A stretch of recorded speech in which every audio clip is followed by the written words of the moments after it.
আল্লাহ আমি নূর নবী সাল্লাল্লাহু আলাইহি ওয়াসাল্লামের নূরানি হাত মোবারকে বায়াতে রাসূল গ্রহণ করিলাম। তওবা করছি, সকল গুনাহ মাফ করো। ঈমান আনলাম আল্লাহর প্রতি, নবীদের প্রতি, রাসূলদের প্রতি, আসমানি কিতাবসমূহের প্রতি, ফেরেশতাদের প্রতি, তাকদীরের প্রতি, আখিরাতের প্রতি, শেষ বিচারের প্রতি। হে আল্লাহ, হালালকে হালাল জানবো, হারামকে হারাম জানবো। অতীতের সকল গুনার প্রতি বেজার হইলাম। চিশতিয়া, নকশবন্দিয়া, মুজাদ্দিদিয়া, খাস করে কাদরিয়া তরিকায় সবক নিলাম। যতদিন বাঁচব তোমার বিধান মানিয়া চলিব। আমিন। যারা বায়াত হইছেন তারা 5 ওয়াক্ত নামাজ পড়বেন। একটা নাম দেয়া যায় রাত্রেবেলা শোয়ার সময়, ইয়া হাফিজু ইয়া হাফিজু ইয়া হাফিজু। কি বলছি? এই ওজিফাটা পড়বেন। কেন? এটা ইমানের হেফাজত, মালের হেফাজত, জানের হেফাজত। কে করবে? মন থাকবে? মা বাবার খেদমত করবেন। এরপরে ওজিফা দরবারে গিয়ে নিয়ে আসবেন। যারা বায়াত হয়েছেন দেখা করে যাবেন। যারা অন্য পীরের মুরিদ তারা তওবা নিয়তে রাখবেন, অসুবিধা নাই। যারা বায়াত হন নাই তারাও তওবা নিয়তে নিয়ে যাবেন। যারা বায়াত হয়েছেন তারা আজকে দেখা করে আমার সাথে ঘর থেকে মোবাইল নাম্বার দিয়ে তারপর ইনশাআল্লাহ যাবেন। আল্লাহ যেন আপনাদের সকলকে নবীর কদমে কবুল করে বলেন আমিন।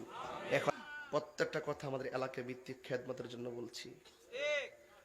আপনি যদি ঠিক হয়ে যান আজকের ওয়াজের পর থেকে, আল্লাহ যা করছি বলেন আস্তাগফিরুল্লাহ ইয়া রাব্বি মিন কুল্লি যামবি ওয়া আতুবু ইলাইহি লা হাওলা ওয়ালা কুওয়াতা ইল্লা বিল্লাহিল আলিয়্যিল আযীম।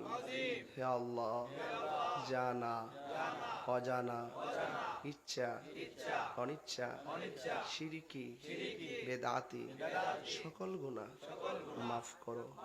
তওবা করলাম অতীতের সকল গুনার প্রতি বেজার হইলাম। এখানে আমি তওবা করেছি এই জন্য অনেক মুরব্বীরা আছে অসুস্থতার কারণে বাড়ি থেকে আসতে পারে নাই। এমন আছে অনেকে বাড়ি থেকে ওয়াজটা শুনতেছে, তারা আমাদের সাথে তওবার সুরে তওবা মিলাইছে। তওবা করলে আল্লাহকে খুশি হয় না বেজার হয়? আরো যদি খুশি হয় না বেজার হয়? এখানে অনেক লোক যারা আমার কাছে মুরিদ হয়েছেন, আলহামদুলিল্লাহ। আপনারা নামাজ 5 ওয়াক্ত পড়বেন, মা বাবার খেদমত করবেন, হারাম খাবেন না, হালাল খাবেন। সাবধান, গীবত করবেন না। পিছনের লোক যাই বলুক না কেন প্রতিবাদ করবেন না। নীরবে আল্লাহর কাছে বিচার দিয়ে দিবেন, দেখবেন আল্লাহর পক্ষ থেকে ফয়সালা হয়ে যাবে।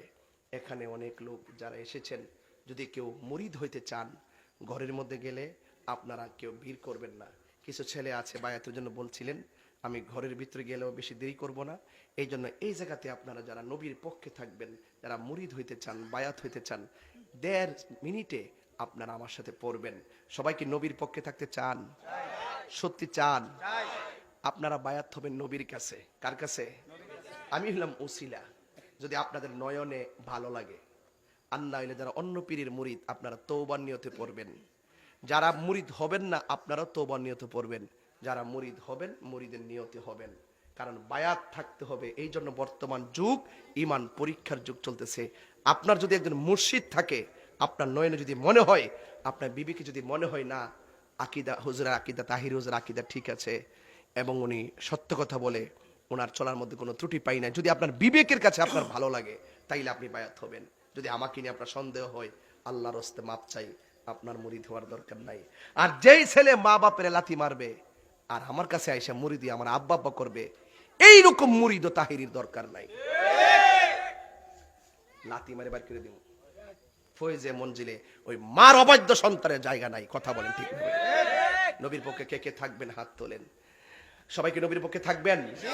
যারা বায়াত হতে চান বায়াত হয়ে যাবেন, যারা তওবা করেন তওবা করবেন।